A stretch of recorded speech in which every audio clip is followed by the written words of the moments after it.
pladser. Oh, you're going to speak first, right?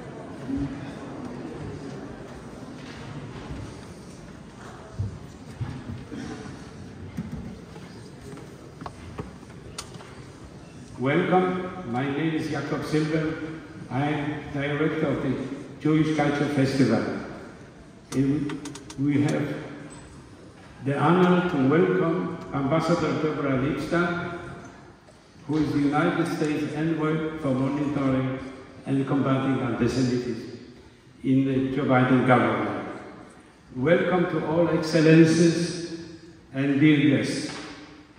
Thank you to the Ambassador of the United States, Alan Leventhal, for giving us the possibility to meet Ambassador Lipstadt. Helmut Goldstein, chairman of the Jewish community, have the word.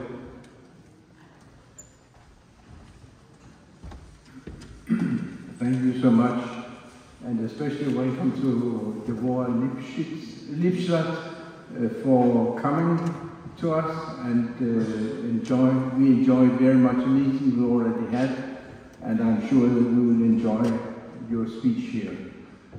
Before I say something more, I just remember that many years ago, not many years ago, but some years ago when I taught at the university, my first lecture started by asking who are allergic to something here, and one said penicillin, one said something wine, and I said, I'm allergic to one thing, only one thing.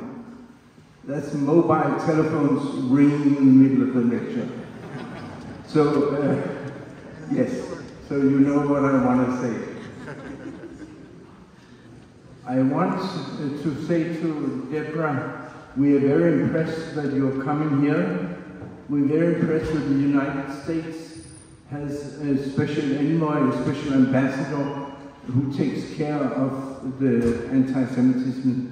And especially, I think what is, I would say, surprise to me is that your work is not only in America, but it's all over the world.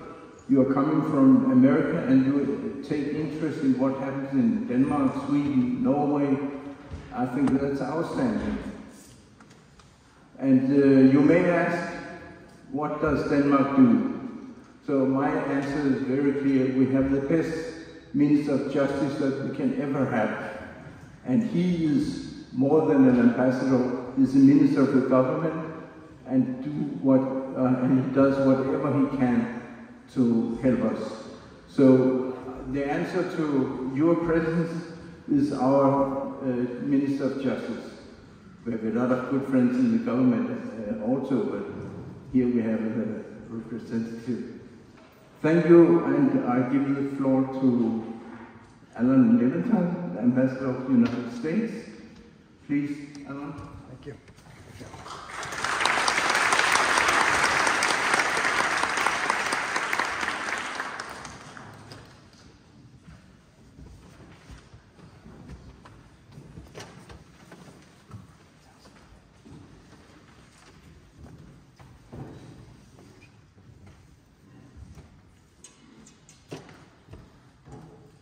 Thank you, Henry, for that warm welcome and kind words. I know how important your leadership has been to the Jewish community. Minister Humagor, members of Parliament, Your Excellencies, Rabbi Melchior, and the many friends of the Jewish community who are gathered here today. It's a pleasure to be with you in this magnificent, stunning synagogue. What a rich and important history the Jewish community has in Denmark. What an important message Denmark has to the world for its history of tolerance. Denmark shares the American perspective on the importance of religious freedom, tolerance, respect for one another, and interfaith dialogue. The importance of religious freedom as a fundamental human right is an enduring value of the United States. That is why I am honored that Ambassador Lipstadt is here. She is the United States Special Envoy to monitor and combat antisemitism. Ambassador Lipstadt is one of the world's leading experts on this topic and has provided extraordinary leadership. Before her confirmation by the U.S. Senate in 2022, she helped found Emory University's Tam Institute for Jewish Studies. She also taught at the University of Washington, UCLA, as well as Occidental College. She's written too many books to name here, many of them award-winning. Most recently, she wrote the 2019 book on anti-Semitism. It's called Antisemitism Here and Now. She is also known for having been sued for libel by Holocaust denier David Irving, leading to a 6-year case, a 12-week trial, which she resoundingly won with a powerful statement from the court. This case captivated the world and underscores the importance of Ambassador Lipstadt's leadership. We are so proud to have her here with us today. I'm honored to introduce Ambassador Deborah Lipstadt.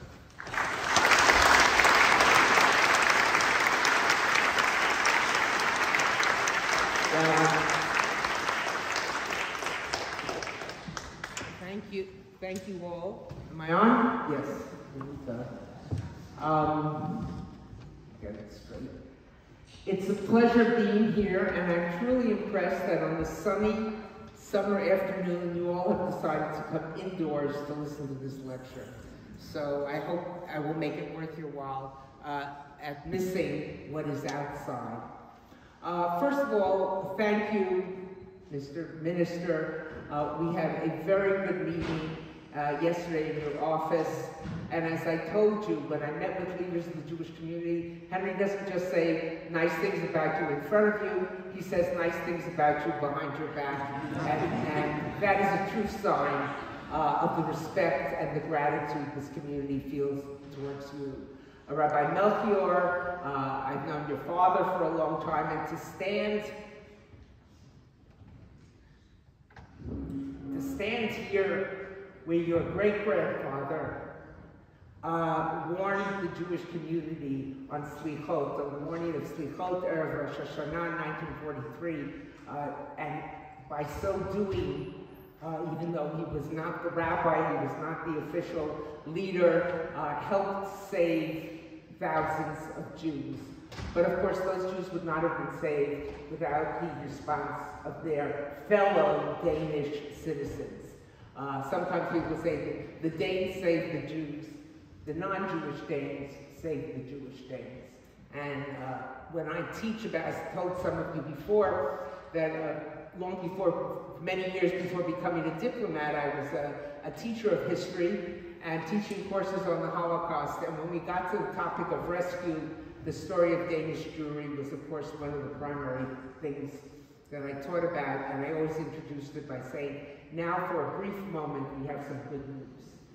So it is a privilege to be here. It is a privilege to address you on a matter that is pressing, but profoundly personal. So many people sitting here, the topic of anti-Semitism, particularly since October 7th, but sadly, those of us who work on this topic, who address this topic, know that it existed long before October 7th and will exist long after October 7th. There are scholars, the late Robert Wistridge from the Hebrew University being one of them, who describe this as the longest or oldest hatred. And it truly is the longest continuous hatred. There is no other prejudice which has had so many shapes and so many forms, and about that I will talk in a moment. But let me begin by also saying what a privilege it is to be here and to be introduced by Ambassador Leventhal. We both serve in the Biden-Harris administration, but we serve the people of the United States. and to have been confirmed by the both of us have been confirmed, nominated by the President and confirmed by the United States. What a privilege it is to serve in this capacity. And as far as my job goes, I feel lucky, even though it may say a strange thing to say about anti-Semitism, because so many people, including so many people sitting in this room, want to be able to do something to fight this scourge of hatred, and I get to do it 24/6, and truth be told, sometimes 24/7. Last month in the United States, we celebrated Jewish American Heritage Month, a recent innovation, but one that allows Americans, not only Jewish Americans, but Americans throughout the nation, to stop and celebrate the heritage, the contribution of Jewish Americans to the United States. But though the month may be new, the story of Jews in America is as old as America itself. And in fact, George Washington sent a message to the Jews of Rhode Island, to the Jews of Newport, Rhode Island, that this was a nation that would brook no bigotry, give bigotry no sanction, that this was not a place where hate would preside. America is, as President Biden often likes to say, a nation founded on an idea. And the idea is of different groups living together in harmony. Sometimes we do that better, and sometimes we do that worse, but that is the driving force behind the United States. Jewish American Heritage Month provided an opportunity to showcase the rich legacy and tapestry of Jewish life. Approximately 7 million Americans, Jewish Americans, a multilingual, multi-ethnic, multicultural society. It is also a community with a deep-seated commitment to the welfare of the State of Israel, where most of the other Jews in the world reside. American Jewry is a mosaic made up of different types and different groups. But before I talk about, I want to move from that celebratory aspect, I wanted to begin with that, but also to, of course, address the issue of anti-Semitism. And it may seem strange, certainly strange to many of the people in this room, that there are people who really don't understand what anti-Semitism is. Sometimes we say, only half jokingly, that an anti-Semite is someone who hates Jews more than is absolutely necessary. And though that may sound amusing, what it is saying is, I can hate someone. Maybe with good reason, maybe with no reason. But I can hate someone. But if I hate them one iota more, because they are Jewish, that is anti-Semitism. And in that respect, the same can be said of racism, the same can be said of so many other prejudices. And in that respect, it's important to note that anti-Semitism is a prejudice like so many other prejudices. It operates in the same fashion. If a Jew does something wrong, the anti-Semite is likely to say, that's how Jews are. And if a Jew does something right, the anti-Semite is just as likely to say, oh, that's one of the good ones. You know, and I remember as a child once going into a store with my father, a hardware store selling things for building and fixing, and he had to buy something for the synagogue. They were building the sukkah, and they needed some sort of whatever, I don't remember exactly what it was. And when my father explained that the synagogue was building this hut for 8 days, etc., the man said, oh, Mr. Lipstadt, some of my best friends are Jews.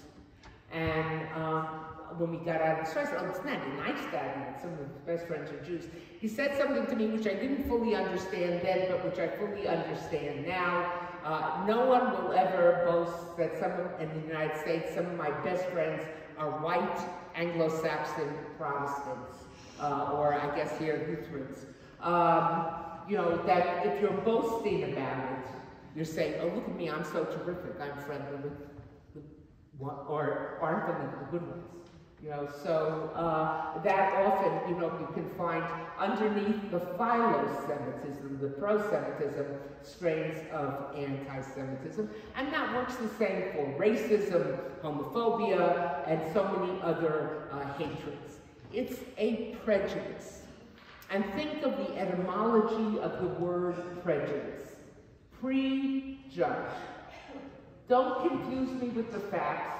I've made up my mind. As a colleague of mine likes to say, the stereotype hits you in the nose while the person is still 3 blocks away. I see a person who is black at a high-ranking level, and I say, oh, they got there because of special favors of what we would call affirmative action. Someone did them a favor because they're a black person. I see a woman in a hijab walking with her 2 teenage sons. I say, oh, she must be the mother of terrorists. I see a Jew. I say, there is someone who's going to cheat me, who is conniving, etc. The stereotypes, you make a judgment about the person before you've even encountered the person. And were prejudice not so dangerous, it would really be ridiculous, because it's completely stupid to make a judgment about someone's character, work ethic, honesty, political leanings, based on the color of their skin, based on what they're wearing, based on their identity. So in that sense, anti-Semitism is a prejudice like other prejudices. But it has certain unique aspects. What are those unique aspects? First of all, in most other religious or ethnic prejudices, the prejudiced person punches down. Take racism, which is such a problem in my country, as well as anti-Semitism. The racist looks at the person of color and says, that person is not as smart as I am. That person is not as talented as I am. They're good as long as they know their place.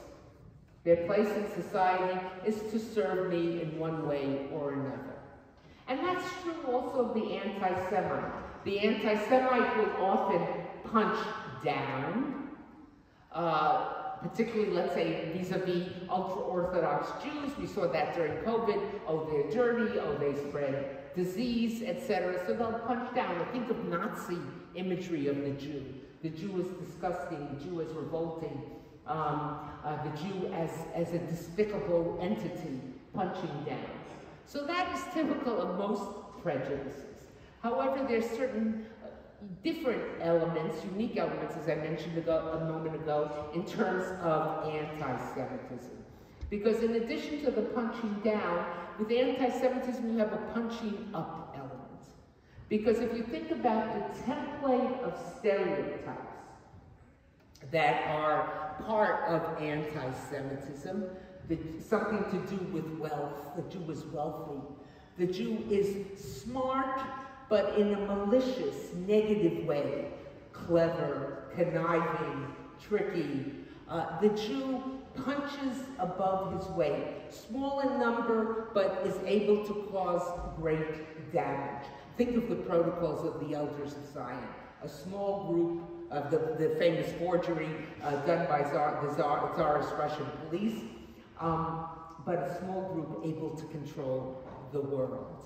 And the Jew as someone who, like the devil, does his handiwork and is gone before you know you've encountered the devil. That is part of the characteristic of the devil.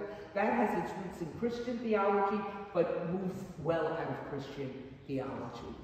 And in that sense, another aspect of a uniqueness of anti-Semitism is its ubiquity, its free-flowing nature.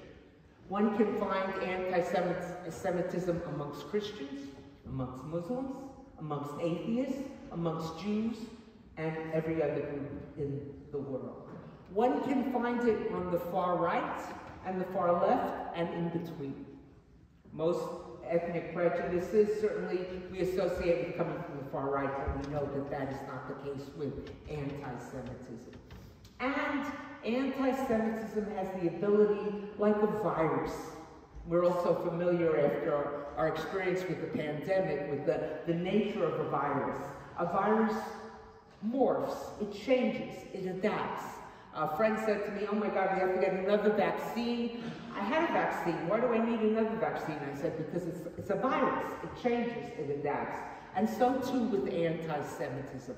That's the only way to explain how anti-Semitism can move from religious arena, both Christianity, Islam, to anti-religion, socialism, communism, to eugenics, the pseudoscience of race, to Nazism. It moves and it adapts. And in fact, at one point I used to talk about anti-Semitism as being on the political spectrum, from the far right to the far left, and in between. But now I don't use that spectrum, I talk more about the horseshoe. The horseshoe, where the two ends of the horseshoe meet, and they are very different ends, but they share that same negative perception of the Jew. So we are dealing with a prejudice that is ubiquitous, that is free-flowing, that is able to adapt and to find a home in different ideologies which agree on nothing else but on their negative perception of the Jew. And because it is, as I mentioned earlier, the world's oldest, longest, continuous hatred, it is in the soil. And many people who, in my book, Anti-Semitism Here and Now, I talk about the clueless anti-Semitism. The person who, anti-Semite, the person who will say certain anti-Semitic things and not even realize they're anti-Semitic because it's been around so long, they think it's a truism. Well, Jews are like that. You know, Jews are very wildly different. Bring a bunch of Jews together and you will see that. But there is that sense that this is a truism. And there's something else as well, and I say this to my colleagues in the United States government and others, as I travel, I'm privileged to travel and meet with them, to think of anti-Semitism as the flashing amber, yellow light before the light turns red. Some people talk about the canary in the coal mine. You know, the people down in the coal mine, when that canary went kaput, you knew to get out of the coal mine. I like the flashing light better. I think that canary is dead and gone. But the flashing light that worse things are coming. And not necessarily worse anti-Semitic things are coming.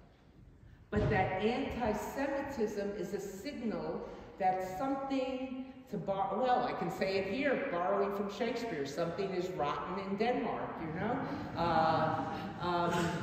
First time I forgot to say that, in Denmark. That's very exciting.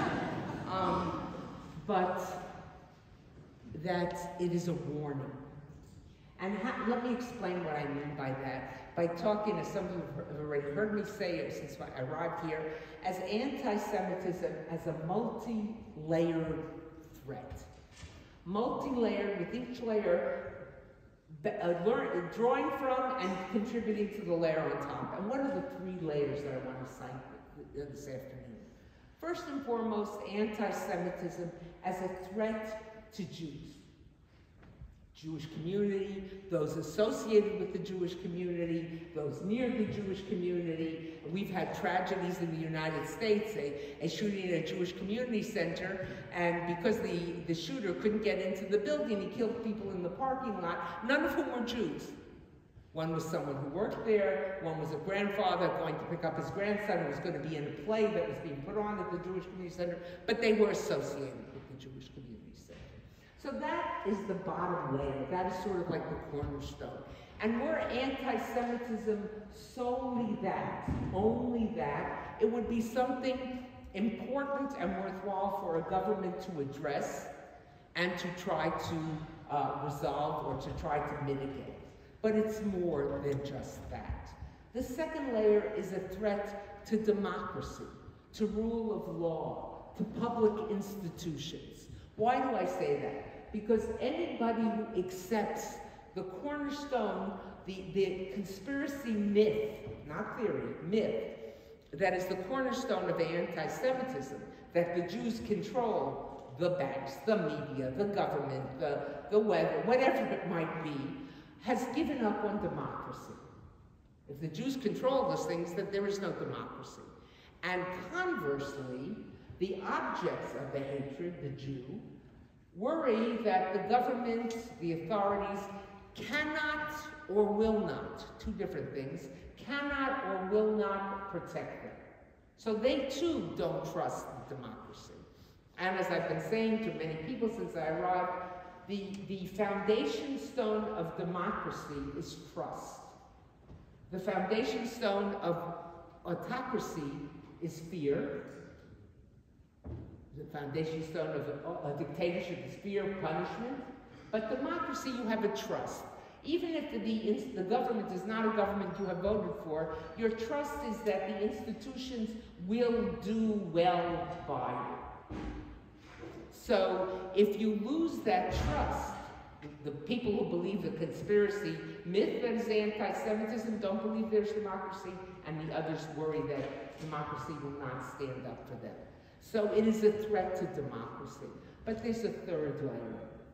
And many of us have recognized this before, but it has become abundantly clear since the 7th of October. And that is anti-Semitism as a threat to national or international stability and security, particularly but not only for democracies.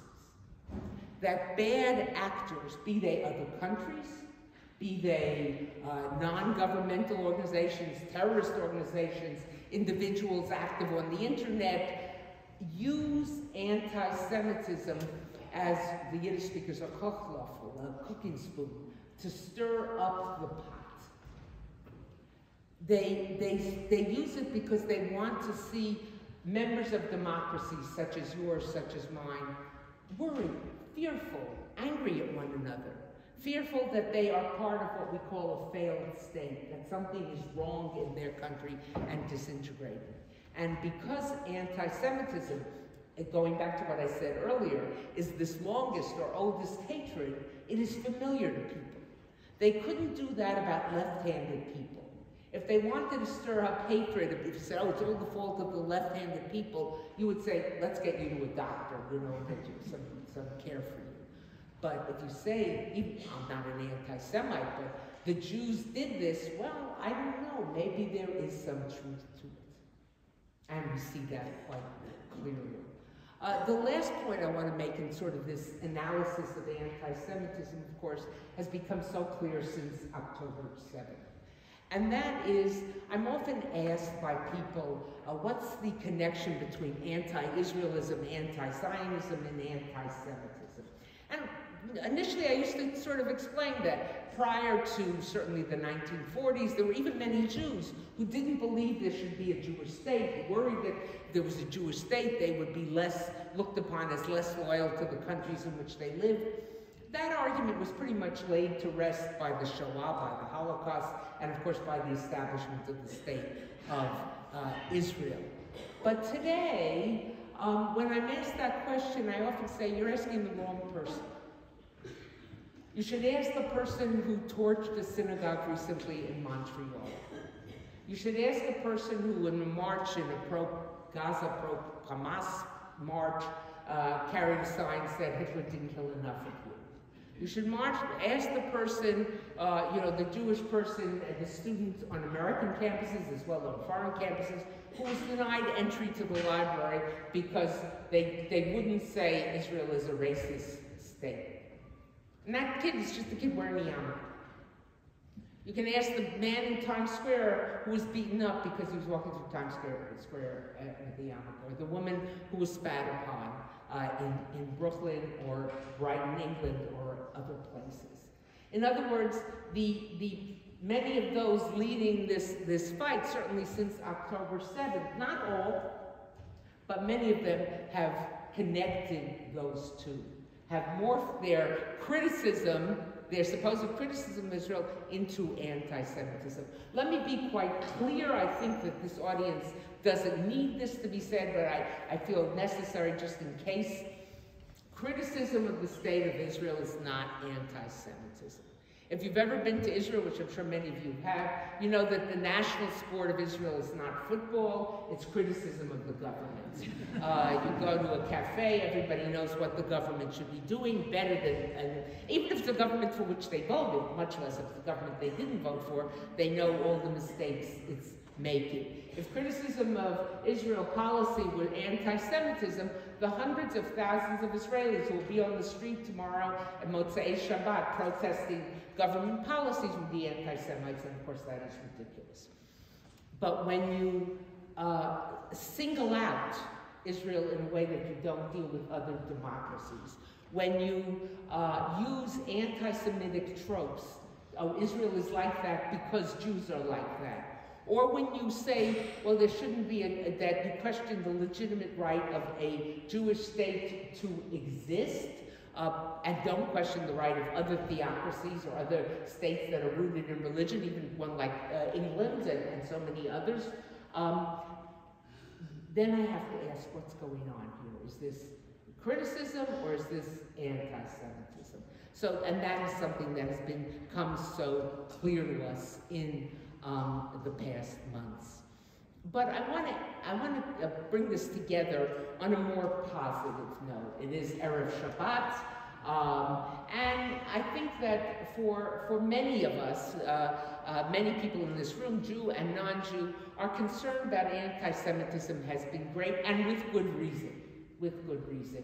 Certainly, you know, I'm not the first person to be the special envoy in the United States State Department. I'm the first person to hold it at the level of ambassador, but I've had a number of predecessors. And they could go to countries and say, you have a problem, our country is concerned about it, how can we help you, are you addressing it? I can't do that. I must go and say, we have a problem, we have to address it. How do we fix it? What do we do? And I'm often asked, and you know, there's good news too. I'm often asked, is this 1938? I said, no, God forbid, no, it's not like that at all. Someone says it's 1933. I say, no, not. If anything, it may be Weimar 1926, I don't know, 27. But there's a big difference. There's a big difference. The good news is that today we have governments that take this seriously.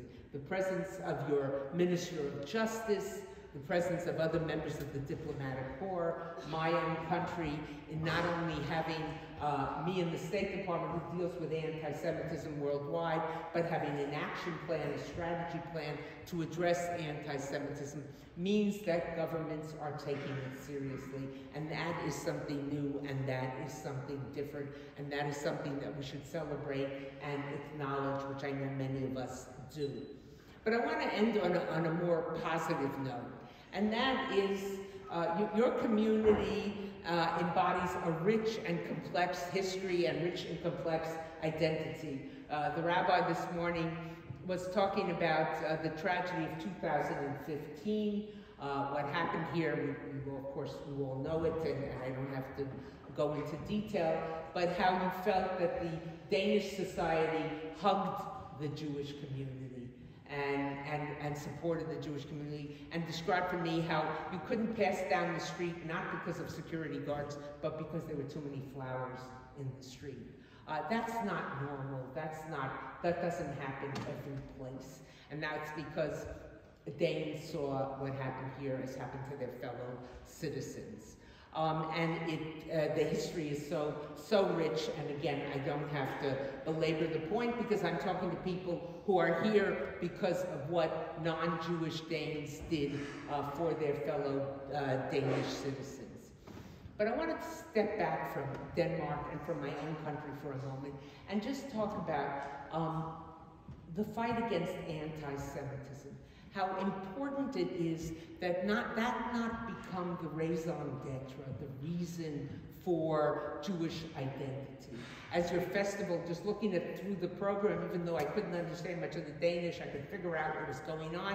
When I was in Sweden a few days ago at the synagogue, someone came up to me and said, "Oh, I see you're going to the festival. I did a comedy routine at the festival last Sunday." The celebration of Jewish life. Jewish life is far more than the hatred of Jews. In fact, if we focus only on on anti-Semitism, what we're focusing on is what is done to Jews and not what Jews do. We are ceding, giving to the oppressor strength over identity.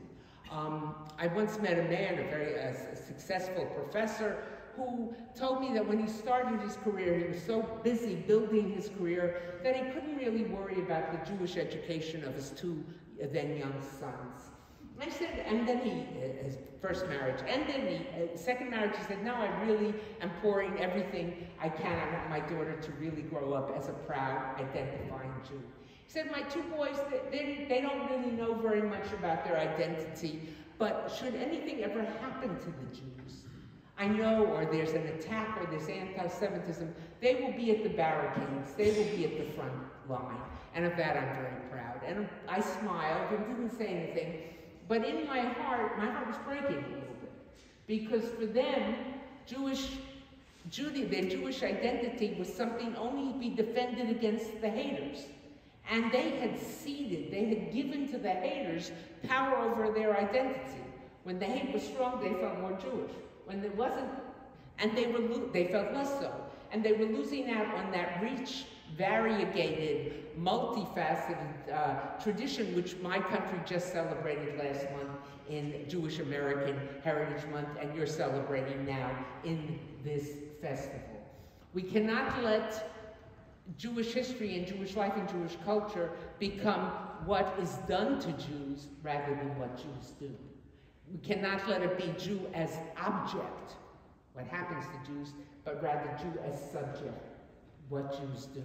We cannot be Jews because of anti-Semitism, but despite anti-Semitism. And though just, I guess, 7 weeks or 6.5 weeks ago, we said at the Passover Seder, "B'chol dor omdim aleinu l'chalotenu," in every generation, there are those who wish to destroy us, but this is the second half to that verse, which many people forget to quote. HaKadosh Baruch Hu matzilenu mi'adam, God saves us. So if you don't believe in an almighty, Jewish culture goes on. Jews are resilient. I recently was at a literary festival in England, and I was being interviewed by the former editor of a major British daily. And she said to me, "How do you do what you do? Isn't it depressing? Isn't it hard? Don't you get depressed? Don't you lose a sense of hope?" And I said, "You know, there's no good reason why Jews should be around. If you look at Jewish history, go back to the Romans, go back to European the Crusades, go back to so many acts of first, you go back to the Maccabees, you can go back to so many things. And of course, 80 years ago, you can go back to the Shoah, when 1 out of every 3 Jews on the face of the earth was murdered. There's no reason why Jews should be here. There is a resiliency to Jewish life. There is a resiliency that is the cornerstone of Jewish identity. And part of that, of course, is the fight against hate. Hate, all forms of hate. Because you cannot fight hate in silos. You cannot say, I am only against one form of hate and not other forms of hate. But Jews are resilient, and Jewish tradition has survived many difficult things. And in this day and age, when governments such as your own, such as my own, and so many others take this issue seriously, there is great reason for hope. There is great reason for joy. There is a great reason. We have a festival coming up in just a few days, and v'samachtam, in rejoicing. So even as we fight the good fight, we treasure that tradition, we celebrate that tradition here in Denmark, in the United States, in Israel, and in so many other places in the world. Thank you very much.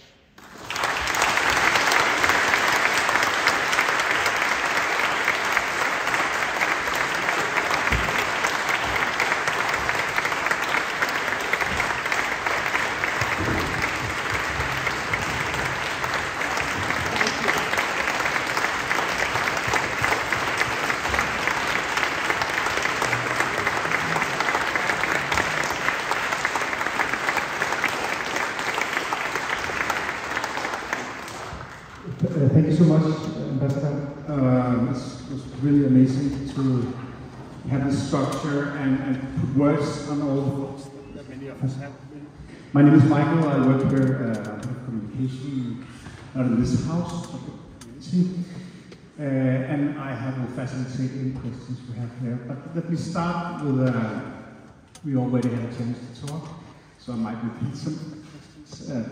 While some of you may consider what we'll ask. But you've been here for a couple of days and you meet politicians and leaders of this community. Is there anything special that surprised you or come to mind being here for the last couple of days? I don't know. It just reinforced for me. It reinforced for me what I know of Denmark. I've been here many times. And reinforced for me the seriousness with which you take the issue of addressing this fear of anti-Semitism.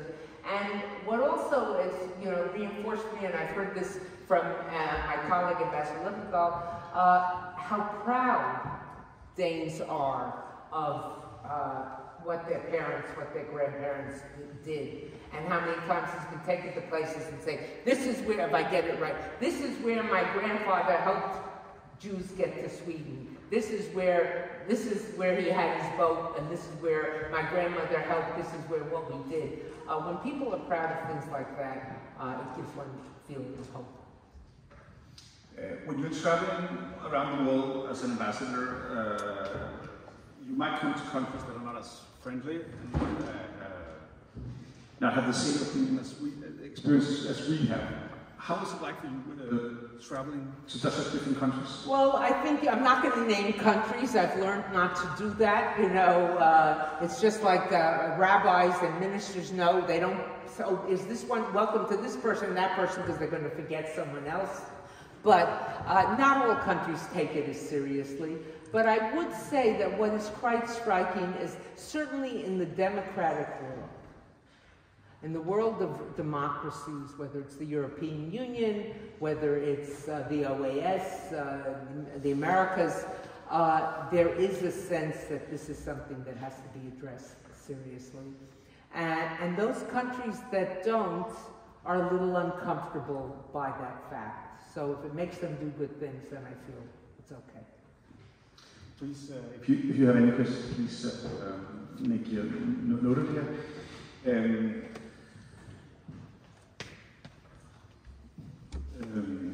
Sorry, I just lost it. But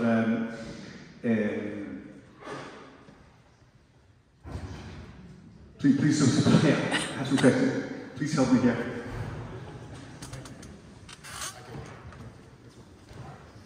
Thank you very much. My name is Mark. I'm president of the Danish Science Federation. And first of all, thank you very much. Very emotional and very inspiring to speak. I want to say to you, I'm not born in Denmark. I'm born in Denmark, I'm first generation. My parents come from Poland and Germany after the Holocaust, and there was no survivor in the family. And I grew up in Denmark, and I think, like you say, a story about the Danes and the safety, I feel quite safe. Okay. But I don't think the picture you make is not clear, black and white. Today, especially as a science federation president, but to you, I can go every place with my staff age. I cannot go every place with a pie in my head. Many Jewish children cannot go to high school, to normal high school. They have to go to the one school, the high school where the Jews come. Many Jews still have problems in normal school too. So it's not like be free. I can hear you. I'll repeat it. The anti-Semites are running the sound system. You need to put the question. My question to you, I have 3 grandchildren that go to school here in Denmark, small. Is the time coming now for the Jews in Europe, in Denmark, or Europe, to leave the country? Do you think any future for Jewish life in Europe? I'm a historian. I don't predict. I deal with what already happened, plus the fact that the Talmud teaches us, I think it's in the Masechet of Baba Batra, that after the completion of the Tanakh prophecy, the end of the Hebrew scriptures were completed, was left for children and fools. I certainly don't fall into the category of a child, and I hope not to fall into the category of a fool. So I can't tell you what will be the case, but I hope not. I hope not. I don't think so. I think there are many countries with tiny Jewish communities, and suddenly the hostility that they're feeling, even if it's mild hostility, could say, so you got yelled at the street. What's the big deal? Someone said, hey, dirty Jew, or, they should kill more, whatever, it's some awful thing. But if you're walking with your 4-year-old daughter, who doesn't understand why you got yelled at that, and I just recently heard a story of that, that's a difficult thing. So I think, look, European leaders have said it. I heard it at the EU, I heard it in Paris, I heard it Danish. The countries would not be the same with the Jews here since the 16th, 17th century. So no, I don't think that's the case, and I certainly hope it's not the case. As long as it's not just governments, of course. I praise the governments for taking it seriously.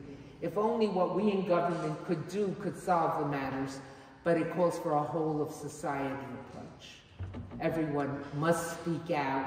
If we have something in the United States, if you've gone through a U.S. airport, the TSA, the security people, and their motto is, if you see something, say something. So if you hear something, say something. Challenge the person.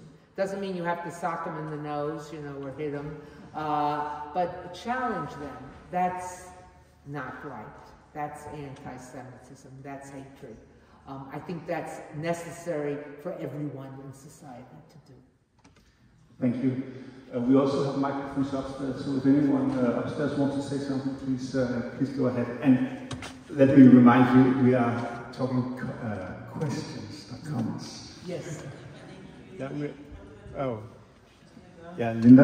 Okay, my name is Linda Herzberg, and I'm very concerned. I hate my head is tipsy-topsy. I don't know what's going on. I don't understand this word for the time being. But I'm very concerned when you mention democracy, because what we see in our society now is democracy is failing somehow, and it scares something out of me. I don't want to use that word here in the synagogue.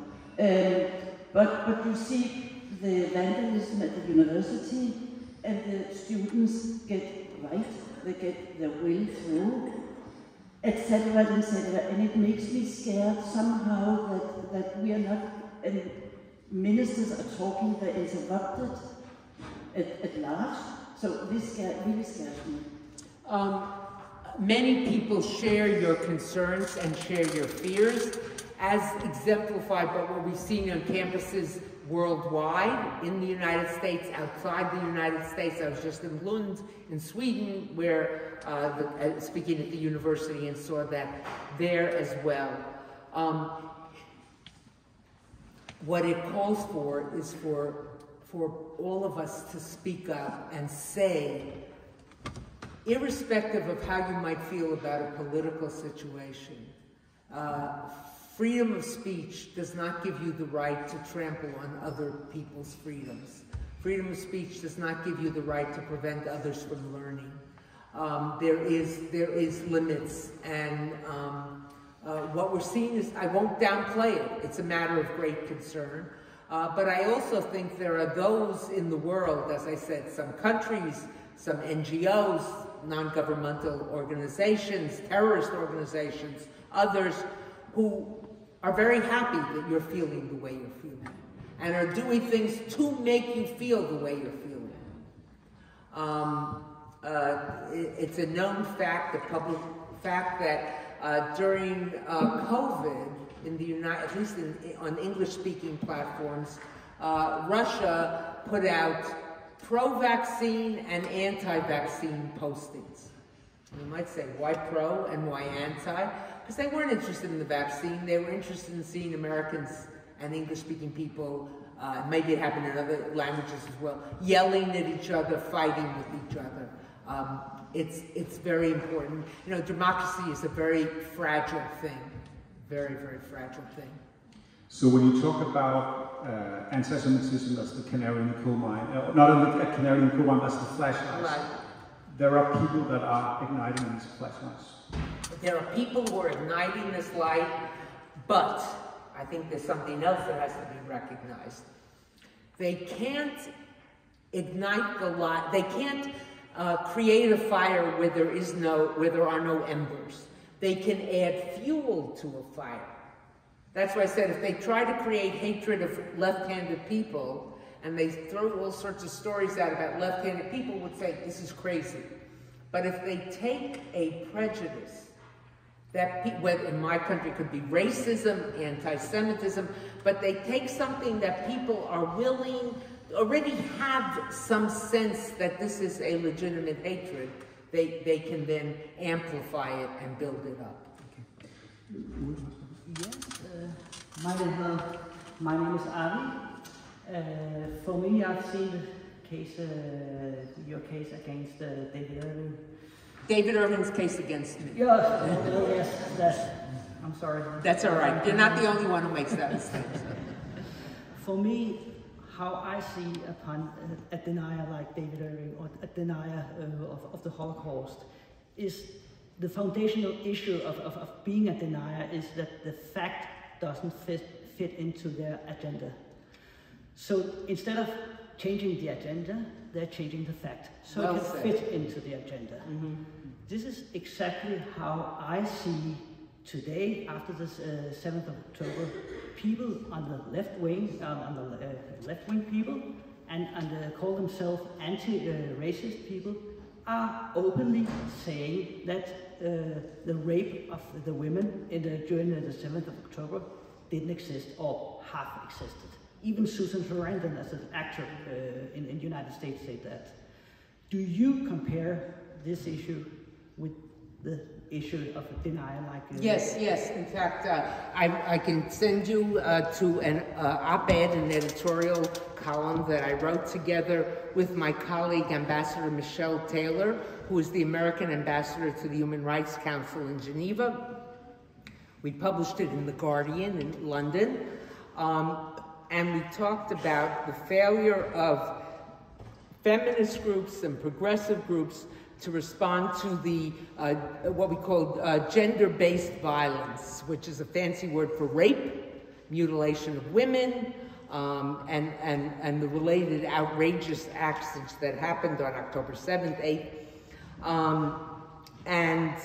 We asked, you know, if you look at what happened when the Boko Haram, the girls were kidnapped, or you look at the terrible genocide of the Yazidi women and the rape and the capture of the Yazidi women, or even the Iranian women who had the audacity to remove their head coverings, they responded. The feminist groups, the progressive groups, the groups on human rights groups responded with alacrity. Here, they said, well, maybe, we don't know, where's the evidence, why don't the survivors tell us? Most of the survivors, of course, are dead, and some have told us, but it has been disbelieved. And the only difference we could find in those groups is that the perception was that all these women were Jews. Now, it just so happens that some of the victims of 10/7 were Druze women, some were Muslim women. They are less likely to talk about it because those that survived because of the social nature. But most of the women, of course, were Jews. And you know, it's inconvenient. You'd say, you know, you can't change. It's a story you don't like, so you change. It's what I call inconvenient history. There are people in my country who will depict slavery as, well, you know, slaves were well taken care of, and they had a roof over their heads and had to work hard, but everybody had to work hard. It's because it's inconvenient history. Slavery was an abomination and is a blot on the history of my country. And that's true with Holocaust denial. Holocaust denial is really a form of anti-Semitism. It's a form of anti-Semitism saying, you know, think about it, for the deniers to be right, who would have to be wrong? Certainly the thousands of pages of documents. You know, the Holocaust has the dubious distinction of being the best documented genocide in the world. Who else would have to be wrong? The people who lived in the towns and the villages and the cities near the death camps or near the killing sites, who saw trains going in fill coming out empty, or saw the shootings, they would have to be wrong. The survivors would have to all have made up this story. The liberators, whether Soviets, Americans, would have to, or allies, British, Americans, etc., would have had to make up the stories. Most of all, the perpetrators who say we did it would have had to. So it's crazy, but it's inconvenient history. So you change the history. Okay, I have several in the queue here in my head, so I need to emphasize that we need short questions, and the next two ones are both journalists, so in theory they should be able to ask a question without too many comments. Then.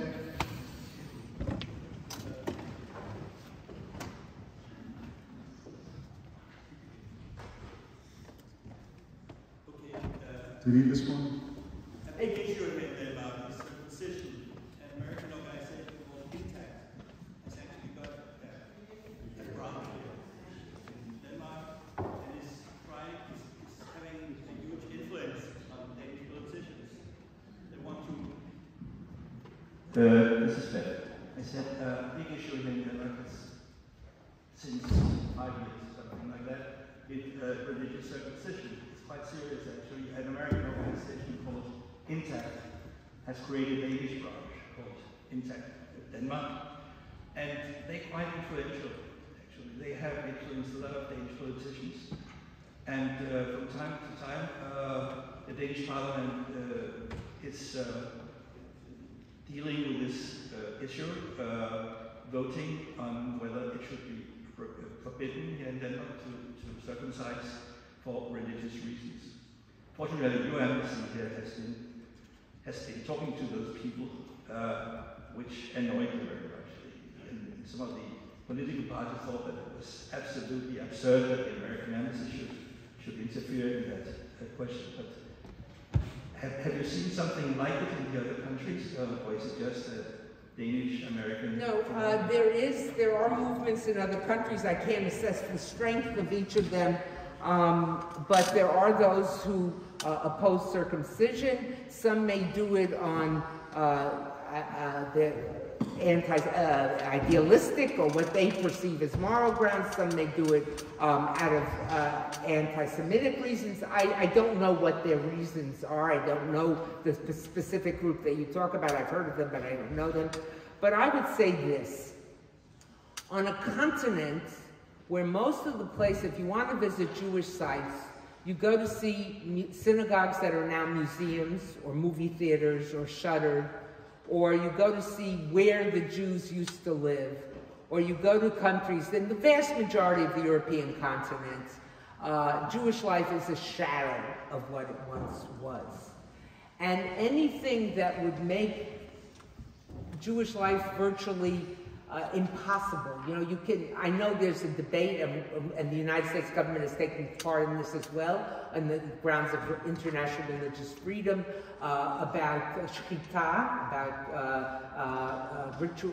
religious slaughter. But even more disturbing is the fight against circumcision, in part because we know the health benefits and others, but it would make Jewish life virtually impossible, and would accomplish what others have tried to accomplish but did not succeed in doing. So it is something that is of concern, I know, to my country, because we see it as an assault on religious freedom.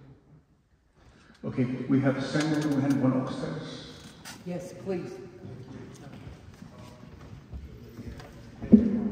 Thank you. My name is Samuel, and I'm a journalist too. Thank you for that eloquent speech. We really appreciate it. We love you. We stand at another low point in Jewish history. It is affecting everybody in Israel and most other Jews around the world, one way or the other. This is the eternal Jewish story. Nothing new in this, and part of Jewish history, as it has been for millennia. It's never going to go out of fashion. Its core is always the same, although the forms and pretexts may change. But it's never going to disappear. I have to quote Charlie Brown, "Good grief." Ambassador Lipstadt, don't disappoint us. Tell us it ain't so. I don't know. Charlie Brown, I think, had it right. Let me put it this way. Things look very bleak at the moment, but you're having a Jewish festival. My country just celebrated Jewish American Heritage Month. There are Jews who tonight worldwide will gather in synagogues. In a few days we'll celebrate Shavuot in different ways. It is a difficult time, but I think you can't let those, if you let those who want to weaken you, destroy you, attack you, win, then you've given in. And I think Jewish life, as I said earlier, as I ended my talk, Jewish history is a history of resilience. And I think after the Crusades, no one predicted that there would be Jewish life in the Rhineland. After the Holocaust, no one predicted there would be a Jewish life in so many parts of Europe and the world. So we've managed to confound those who saw the negative, and I'm willing to say I don't think it's so. No, I wouldn't be doing what I'm doing if I thought so. I think we have someone up there. We shouldn't. We too often don't give the women's section the attention it deserves. And today it's mixed, but it's still a woman. I would just like to start by saying that I consider myself very, very lucky to both be here and to have heard your wonderful talk. And I also consider myself lucky in that I was born in Israel. And I spent my childhood there. And that my first instance of experiencing anti-Semitism was when I moved to England, which you can hear from my accent.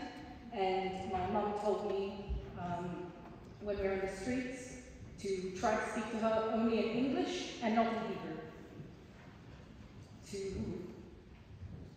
To hide that. And I grew up in a very, very Jewish community in England, which I'm very, very glad to have. But what I've realized as I've grown up and as I've moved here is that a lot of the youth of the world are so clueless about anti-Semitism and the struggles that we still face and that we have faced, and everything that is so prevalent. I have spoken to my peers at university about this ongoing topic, especially now with the war, and so many of them are absolutely baffled by the fact that I've experienced anti-Semitism. To them, it is a thing of the past. It is a thing that ended with the end of the war, with the end of the Second World War. They do not see it as relevant. I have encountered people who are so clueless just about Judaism as a concept. Something that blew my mind was that I spoke to someone my age who was in his early 20s, and he did not know what Passover was. He had never heard of Pesach. He knew the story of Moses.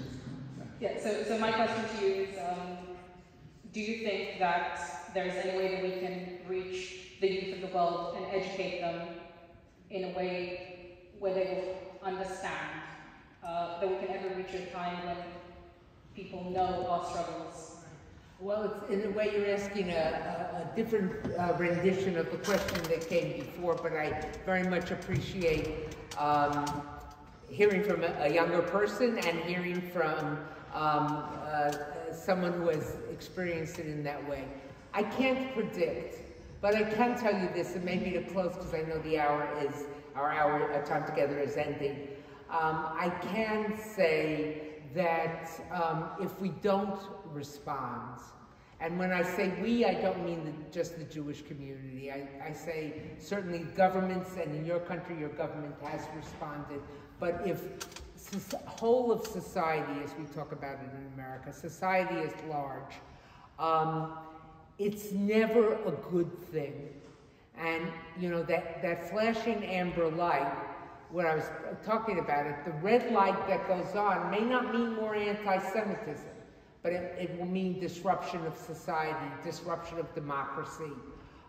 That's why I so stress the multi-layered approach, how necessary it is for everyone.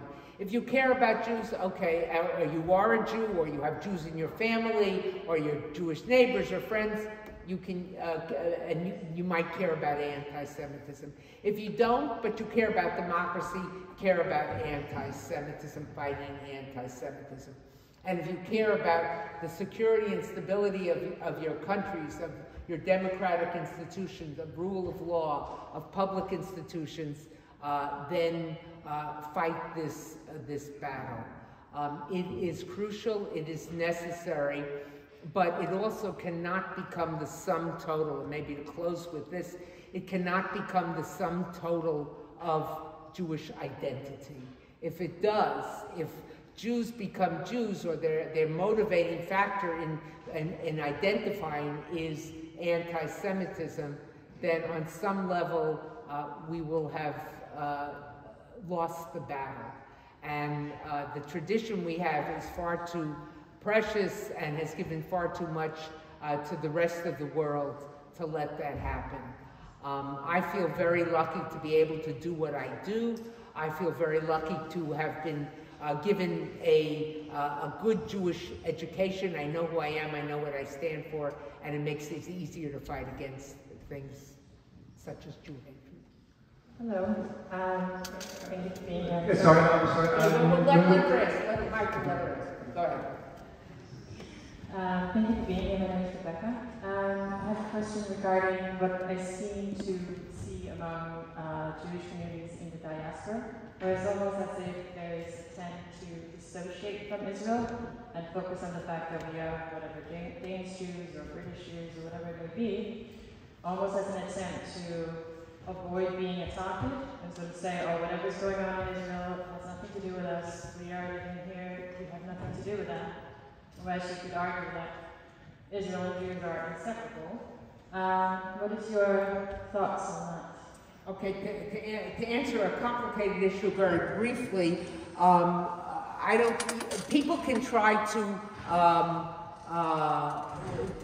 distance themselves, but first of all, for the haters, it doesn't make a difference. You know, there were Jews during the Shoah who thought Jews certainly some Jews in Germany who were acculturated, some say assimilated, you know, didn't look like, oh, they will leave us alone. They're only going to go after those other, that's not true, you know. The hater makes no differentiation. Israel's a place where half the Jews in the world live. And if you think that the hatred that is expressed, and I'm not talking about criticism of policies, as I say, criticism of policy is absolutely legitimate, but when it morphs over into anti-Semitism, a Jew may say, oh, I'm not one of those. Well, they may say that, but in the eyes of the person who opposes them, it makes no difference. So, thank you all very much.